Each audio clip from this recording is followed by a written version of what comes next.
firman Tuhan akan dibawakan oleh Bapak Gembala. Mari Bapak Gembala silakan.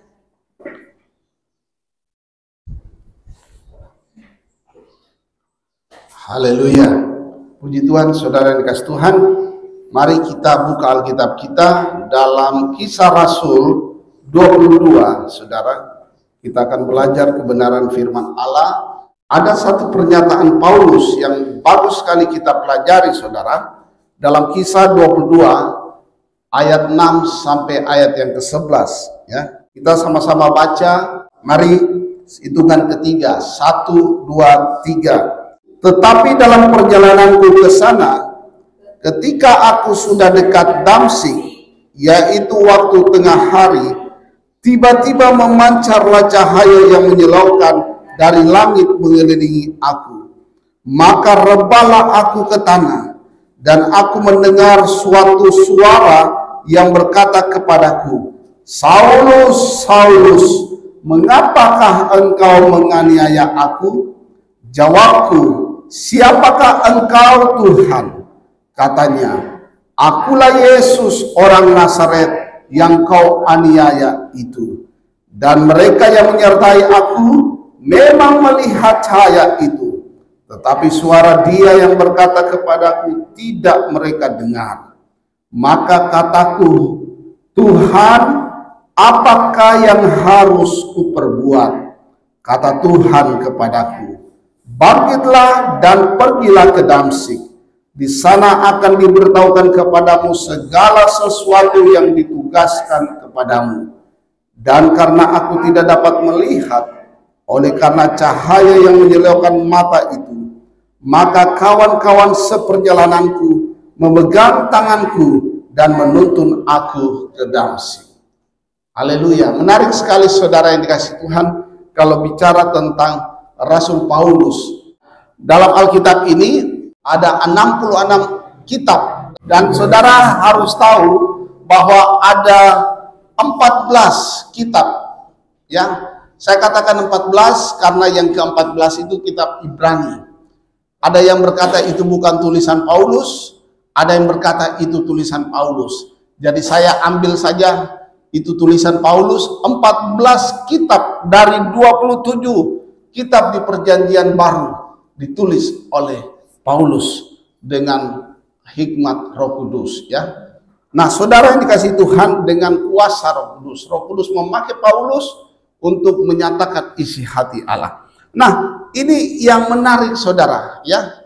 Yang saya mau ajak saudara membaca kembali ayat 10 bagian A. Di sana dengan jelas dikatakan begini, Tuhan, apakah yang harus kuperbuat? Nah, ini menarik, saudara, ya. Apakah yang harus kuperbuat? Mengapa saudara Paulus bertanya seperti ini? Ini harus kita renungkan. Ini pertanyaan yang bagus sekali. Ya, kalau dalam konteks ini berarti Paulus itu bertemu dengan Tuhan. Dan kita sudah baca, ya. Kalau saudara biasa, kalau matahari di sore hari saudara bawa mobil atau bawa kendaraan, itu mataharinya menyilaukan, ya. Dan kita kadang-kadang tidak bisa lihat di depan. Sehingga kalau orang naik motor itu atau naik mobil biasa tangannya begini, saudara, supaya dia bisa lihat ke depan. Nah, coba saudara bayangkan apa yang saya mau gambarkan ini. Sewaktu sinar yang hebat itu sampai Paulus langsung buta, ya. Dan yang menarik di sini bahwa ada percakapan di situ. Dia berkata, Tuhan, apa yang harus aku perbuat? Karena ada suara yang berkata, Saulus, Saulus, ya, apa yang kau lakukan? Mengapa engkau menganiaya aku? Akulah Yesus, akulah Tuhan Yesus, akulah Yesus dari Nazaret. Jadi saudara, Paulus yang melihat cahaya itu langsung buta matanya. Tidak bisa melihat, tapi dia mendengar. Sementara dalam kitab ini dikatakan orang-orang yang bersama Paulus tidak dengar. Nah, ini satu poin yang harus kita renungkan. Jadi saudara, bicara keselamatan itu bicara pribadi. Kita datang ibadah, kita berusaha ketemu Tuhan. Kalau yang lain tidak dengar, itu urusan mereka. Tapi kita harus belajar dengar suara Tuhan. Ya, dalam ibadah itu jangan tinggalkan ibadah kalau tidak ada perubahan. Setiap orang yang ketemu Yesus pasti ada perubahan. Jadi saudara yang dikasih Tuhan, ini menariknya. Nah, kalau kita lihat sekarang latar belakang Paulus, ya, Rohani bacakan ayat 4 dan 5 dan ayat 20, 3 ayat ini. Para rasul 2 ayat 4 dan 5. Ya. Dan aku telah menganiaya pengikut-pengikut jalan Tuhan. Nah, ini latar belakang Paulus, seorang penganiaya orang percaya. Terus laki-laki dan perempuan kutukan dan kuserahkan ke dalam penjara. Tentang hal itu, baik imam besar maupun majelis tua-tua dapat memberi kesaksian. Dari mereka aku telah membawa surat-surat untuk saudara-saudara di Damsyik, dan aku telah pergi ke sana untuk menangkap penganut-penganut jalan Tuhan yang terdapat juga di situ, dan membawa mereka ke Yerusalem untuk dihukum. Nah, ayat 20 menarik saudara ya. Ini 20, syahid pertama, martir pertama. Ya. Ayat 20. dan ketika darah Stefanus, saksimu itu ditumpahkan, aku ada di situ dan menyetujui perbuatan itu, dan aku menjaga pakaian mereka yang membunuhnya. Nah, saudara bisa bayangkan, saya mau bicara tentang latar belakang Paulus. Dia bukan hanya sekedar penganiaya, tapi dia sudah dikatakan pembunuh. Sebab apa? Sewaktu Stefanus mati, dia setuju. Ya. Bahkan di gaya bahasa yang dipakai, dia menjaga darah orang yang melakukan itu. Ya, dia menjaga pakaian mereka. Jadi dia tahu, dia bertanggung jawab dengan situasi itu. Nah, saudara, itu sebagian besar daripada latar belakang Paulus yang kita bisa kasih tanda kutip bahwa dia menganiaya dan membunuh orang percaya. Tapi apa yang Yesus katakan?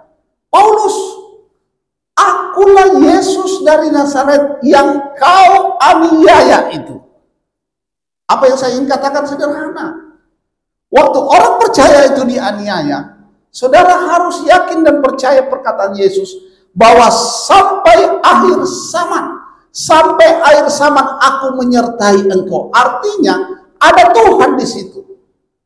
Dan secara tidak langsung yang mereka aniaya adalah Tuhan sendiri. Ini yang dikatakan Yesus. Akulah Yesus dari Nazaret yang kau aniaya itu. Jadi saudara, itu pembelaan bagi orang yang percaya. Oleh karena itu saudara yang dikasih Tuhan, biar iman kita mampu melihat bahwa Tuhan selalu membela kita. Nah saudara yang dikasih Tuhan, nah orang percaya, ya sekali lagi, orang percaya itu harus menunjukkan saudara sikap percayanya melalui tindakan. Kalau Paulus dikatakan ada tua-tua yang saksikan. Jadi Paulus ini saudara, dia percaya kepada Allah, tetapi untuk Tuhan Yesus dia tidak percaya. Nah, saya mau menggarisbawahi seperti ini saudara, ya. Orang percaya, sekali lagi, orang yang mengikut Kristus pasti punya kasih. Kenapa saya bicara tentang kasih? Karena kalau saudara lihat ya gambaran tentang Paulus ini, seorang penganiaya, seorang pembunuh, mana punya kasih? Tidak ada saudara. Ya, jadi saya mau gambarkan bagaimana Paulus ini dalam tindakannya, ya tidak ada kasih. Padahal dia orang yang hebat saudara, belajar Taurat hebat sekali, ya belajar kebenaran kitab suci hebat sekali, murid Gamaliel, orang yang hebat. Kalau saudara baca sejarah Paulus, ya dia sampai bilang tentang latar belakangnya. Kalau sekarang bahasanya mungkin dia cum laude, IPK-nya 4, ya pintar. Nah saudara yang dikasih Tuhan, ini gambaran tentang Paulus, ya. Nah sekali lagi mari kita lihat selanjutnya. Akhirnya saudara, orang yang pintar ini, orang yang penganiaya ini, orang yang menyetujui pembunuhan Stefanus ini, satu waktunya Tuhan, dia ketemu dengan Tuhan. Apa yang saya ingin katakan, mari saudara yang dikasih Tuhan, kita mau hidup seperti ini. Hidup yang mana, saudara? Hidup yang bertemu dengan Tuhan. Tadi di awal saya katakan, kalau beribadah saudara harus sampai ketemu Tuhan. Orang lain terserah, dia mau main HP sementara ibadah, ya, dia mau angkat telepon sementara ibadah. Sementara kita harus tahu, kita harus yakin dan percaya hadirat Tuhan ada. Tuhan hadir. Secara fisik kita tidak bisa lihat, tapi tadi saya katakan, iman kita bisa berbicara Tuhan hadir. Dan iman yang berbicara itu dinyatakan dalam tindakan kita, sehingga kita tidak akan buka HP, kita tidak akan terima telepon, kita tidak akan cerita waktu sementara ibadah, waktu sementara dengar firman. Sebab apa? Iman kita, tindakan kita menyatakan Tuhan ada, sehingga kita menghargai kehadiran Tuhan. Nah, saudara yang dikasih Tuhan, mari kita lihat selanjutnya. Ini pertanyaan menarik. Apa yang harus aku perbuat?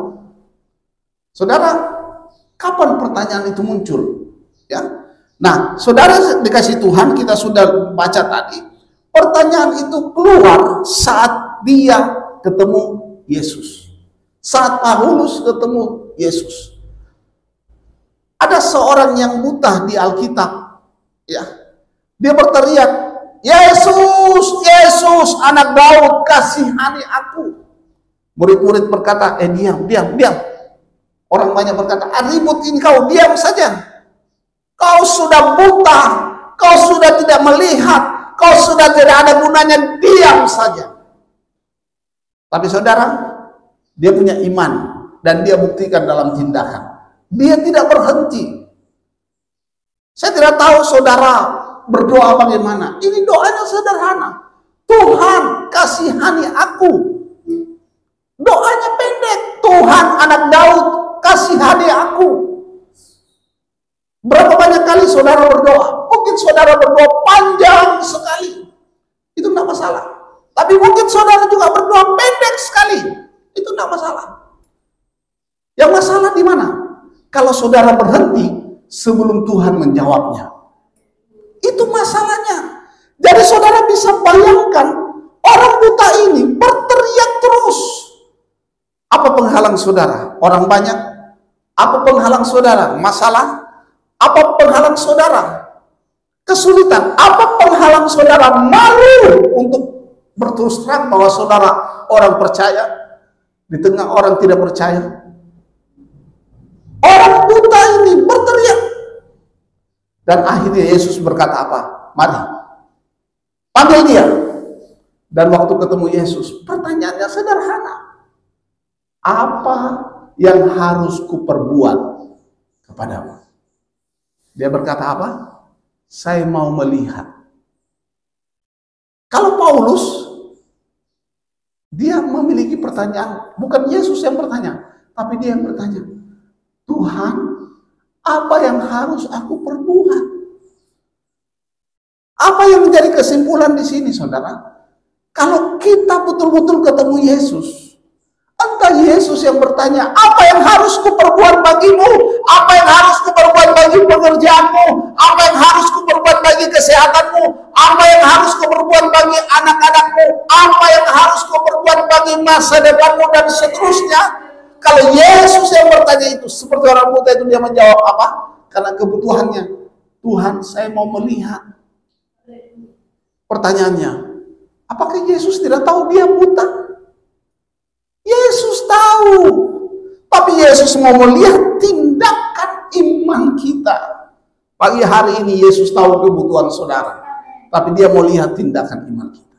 Yang kedua, saudara, waktu ketemu Yesus seperti Paulus ini, dia bilang apa?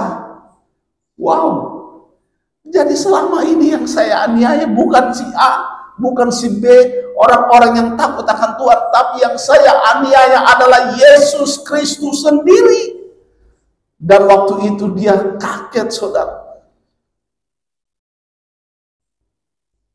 Dia akhirnya sadar diri harus ada, saudara. Waktu kita sudah berhadapan dengan Tuhan, kita harus punya kesadaran diri bahwa kita ini tidak lebih dari debu. Kekuatan kita ini terbatas. Yang ketiga, saudara, kita tidak ada apa-apanya. Yang keempat, saudara, kita ini fana.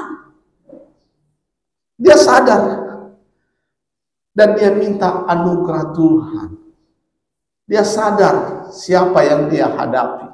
Selama ini dia berusaha hancurkan di kiri, hancurkan di kanan, hancurkan di muka, hancurkan di belakang, hancurkan, tapi dia akhirnya sadar. Dia bertemu dengan pribadi yang tadi saya katakan, penganiaya, pembunuh, tidak ada kasihnya. Tapi dia memiliki pribadi, dia ketemu dengan pribadi yang mengasihi. Allah tidak lihat latar belakangmu, Allah tidak lihat pendidikanmu, Allah tidak lihat apa yang engkau telah buat, tapi Allah mau melihat ke depan bagaimana reaksimu setelah ketemu Tuhan. Mungkin saudara, ada kadang-kadang kita berkata dia pembunuh, dia penganiaya, terus kita apa? Kita suka memaki, kita suka iri hati, kita suka dengki. Bukankah itu semua dikatakan di Alkitab? Pencuri, pembunuh, iri hati, dengki, pesina, dan seterusnya tidak masuk dalam kerajaan Allah. Kita hanya selalu menghakimi orang lain tanpa kita melihat siapa kita ini. Mari belajar dari Paulus, saudara. Ya, dia akhirnya juga memiliki pengalaman dengan Tuhan. Ini penting, saudara. Saya tidak tahu kapan pertama kali saudara jadi orang Kristen. Apa saudara jadi orang Kristen karena saudara lahir dari lingkungan Kristen? Apa saudara itu jadi orang percaya karena bapakmu majelis, karena bapakmu pendeta, karena bapakmu orang percaya, sehingga engkau jadi orang percaya? Pernahkah saudara berpikir bahwa kalau bapakmu bisa jadi orang percaya dan saya sekarang jadi orang percaya Yesus, tapi saya tidak mau. Saya dengar cerita Yesus dari bapak saya. Saya tidak mau dengar cerita Yesus dari ibu saya. Saya tidak mau dengar cerita kasih Yesus dari orang lain. Saya mau alami kasih itu sendiri. Saya mau alami kuasa Yesus sendiri. Saya mau alami mujizat itu sendiri. Sehingga waktunya nanti saya bisa pertahankan iman saya. Sebab tadi saya katakan keselamatan itu milik setiap pribadi. Kita sendiri harus berjuang. Tidak bisa dibantu. Orang tua tidak bisa bantu anaknya. Anak tidak bisa bantu orang tuanya. Yang hanya bisa bantu satu pribadi. Namanya Yesus Kristus dari Nazaret itu. Nah, saudara yang dikasih Tuhan, ini setelah bertemu Yesus, gaya bahasa, apa yang harus kuperbuat? Kadang-kadang saudara kita beribadah, kita tidak hargai kehadiran Tuhan. Orang lain sudah dicamah Tuhan. Orang lain sudah merasakan kuasa Roh Kudus turun. Orang lain sudah merasakan hadirat Tuhan nyata. Kita masih gersang. Kenapa? Periksa hati.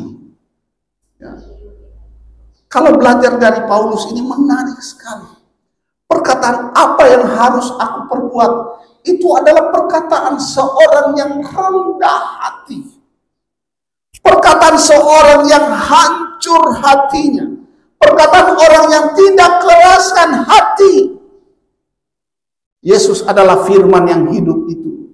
Bukankah saat ini kita dengarkan firman yang sementara kita dengar ini adalah firman Kristus? Yang dalam kitab Roma dikatakan jika kita dengar firman Kristus, maka iman kita dibangkitkan. Nah, saudara yang dikasih Tuhan, jangan keraskan hati. Dalam kitab Ibrani dikatakan, sewaktu engkau mendengar nasihat ini, sewaktu engkau mendengarkan firman ini, jangan keraskan hati. Dicontohkan seperti pada masa orang Israel.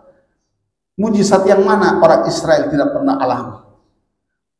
Air laut Kolsum terbelah, sungai Yordan terbelah, Banyak mujizat sewaktu mereka akan keluar dari negeri perbudakan ke tanah Kanaan. Oh, mujizat mengiringi perjalanan mereka. Tapi ujung-ujungnya mereka tetap keras hati. Mereka tetap menjadi bangsa yang tegak tengkuk. Jangan seperti ini. Saudara yang dikasihi Tuhan, inilah kelebihan Paulus. Dia tidak keraskan hatinya. Jadi minta anugerah Tuhan. Kemudian saudara miliki pengalaman bersama Tuhan. Kemudian jangan keraskan hati. Dan saudara sadar. Sekarang saudara lihat ya, sadar diri yang tadi saya katakan. Ya, coba ibu bacakan 2 Timotius 1 ayat 12. Dia sadar diri siapa dia.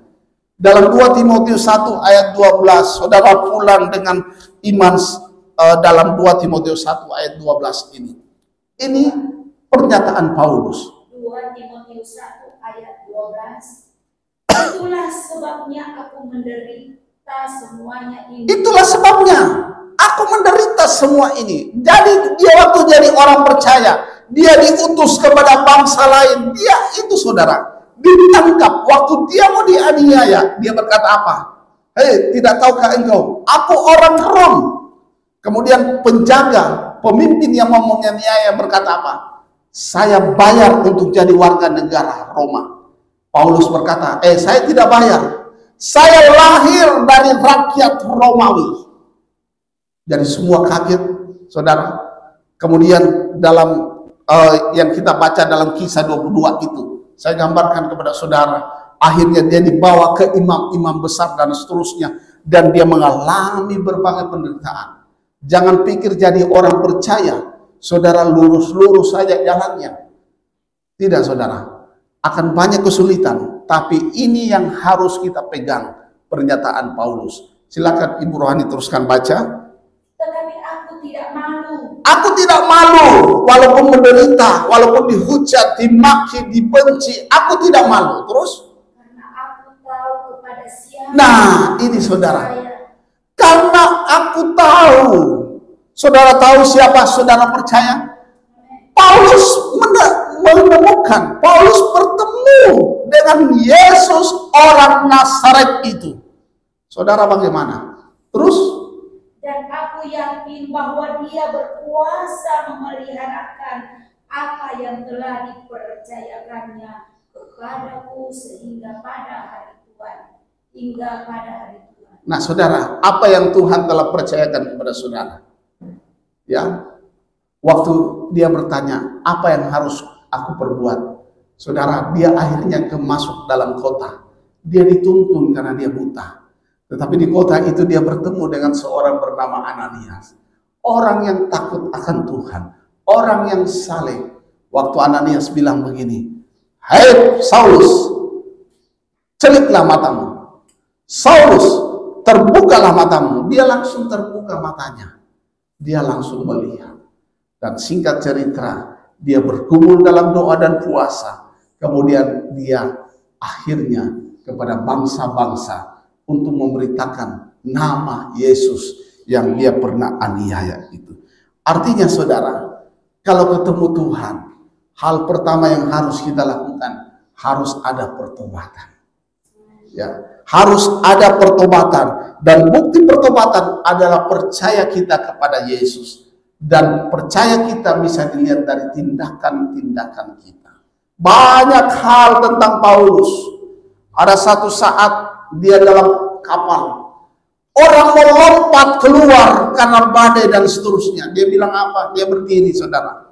Itu saudara bisa lihat di YouTube saya yang lain. Saudara dia berdoa. Dia bilang, jangan ada satupun yang lompat dari kapal ini. Sebab Tuhan telah menyatakan, tidak ada yang meninggal di atas kapal ini. Saudara, hanya karena percaya Tuhan. Sekali lagi, percaya kita tidak dipengaruhi oleh kondisi. Bayangkan gelombang badai. Secara manusia kita akan berkata, ini mau ikuti ini Paulus, dia bukan kapten kapal. Secara pikiran, dia lihat badai itu. Dan apa yang terjadi? Benar, kapal itu hancur. Tapi waktu kapal itu hancur, tidak ada yang mati di kapal itu. Tapi bagaimana seandainya ada yang lompat sebelum kapalnya hancur? Kalau belum waktunya Tuhan, saudara pasti celaka.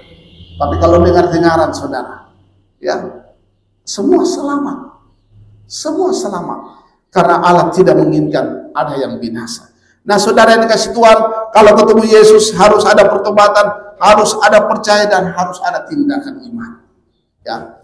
Kemudian kita lihat yang terakhir, saudara. Pertobatan sejati selalu diawali dari perjumpaan pribadi dengan Tuhan. Sekali lagi, jangan jadi orang percaya karena orang tuamu percaya, tapi miliki pengalaman. Ya. Jangan jadi anak Tuhan karena KTP-ku orang Kristen. Jangan, miliki pengalaman. Belajar dari Paulus, belajar dari pertobatan Paulus. Yang pertama, minta anugerah Tuhan. Yang kedua, miliki pengalaman bersama Tuhan. Yang ketiga, jangan keraskan hati. Yang keempat, saudara, sadar diri. Ya, kita sadar, kita lemah. Kemudian kita berkata, aku tahu siapa yang aku percaya. Dan apa yang dia titipkan padaku sampai menjelang hari Tuhan, dia pasti berkati aku. Nah, yang terakhir saudara, harus ada pertobatan. Ya, dan bukti dari pertobatan itu percaya kita dan kita bertindak terus dalam iman. Saudara, apa yang harus saya perbuat? Mari bertanya pada pribadi kita. Di sini ada Kristus Yesus Tuhan. Saya tidak perpanjang firman Allah. Dia ada di sini. Saudara, berhubungan langsung dengan Tuhan. Apa yang harus kuperbuat Tuhan? Berapa lama saudara menjadi anak Tuhan? Masalah apa yang saudara sementara alami? Kesulitan apa yang sementara mengganggu saudara? Penyakit apa yang menghalangi imanmu untuk melihat Kristus? Contoh-contoh sudah kita dengar tadi. Orang buta bisa melihat. Yesus bertanya, apa yang ingin aku lakukan? Dia berkata, aku ingin celik mata. Mungkin engkau berkata, Tuhan Maha Tahu. Betul, Tuhan Maha Tahu. Tapi Tuhan ingin engkau bersuara. Tuhan, tolong saya. Tuhan, kasihani saya. Karena dia Allah yang hidup. Siapa yang tidak tahu sekali lagi tentang Paulus? Oh, tidak ada di antara kita yang memiliki IQ sehebat Paulus. Tidak ada yang di antara kita yang memiliki latar belakang seperti Paulus. Tapi akhirnya dia harus berkata, Tuhan, ampuni aku. Aku mau ikut Tuhan. Apapun tantangannya, aku mau ikut Tuhan. Aku mau menikmati Tuhan. Apa kesulitan saudara? Haleluya, haleluya. Oh, glory, glory, haleluya. Tutup Alkitab saudara. Yesus Kristus tidak pernah berubah. Hari ini kata firman Allah. Kemarin tahun lalu. Besok, tahun-tahun depan. Dia tidak berubah. Tidak ada bayang perubahan. Miliki perjumpaan pribadi dengan Tuhan. Berapa kali pun engkau beribadah, saat-saat teduh pun engkau adakan, miliki perjumpaan pribadi dengan Tuhan. Alangkah sia-sianya waktu yang kita buang. Kita datang ibadah tapi kita tidak memiliki perjumpaan pribadi dengan Tuhan. Dia ada di sini dan katakan dari hatimu, Tuhan, itu kesaksian Paulus, itu kesaksian orang tuaku, itu kesaksian temanku, itu kesaksian saudaraku, itu kesaksian adikku, itu kesaksian kakakku, itu kesaksian tetanggaku. Tapi hari ini aku mau bertemu Tuhan, aku mau berjumpa Tuhan. Yesus orang Nazaret yang tidak berubah itu. Dan katakan apa yang menjadi keperluanmu. Sebab dia akan tahannya, saudara. Apa yang harus aku perbuat? Haleluya, haleluya, haleluya, haleluya. Oh haleluya, haleluya. Dia tidak berubah. Mari kita bangkit berdiri.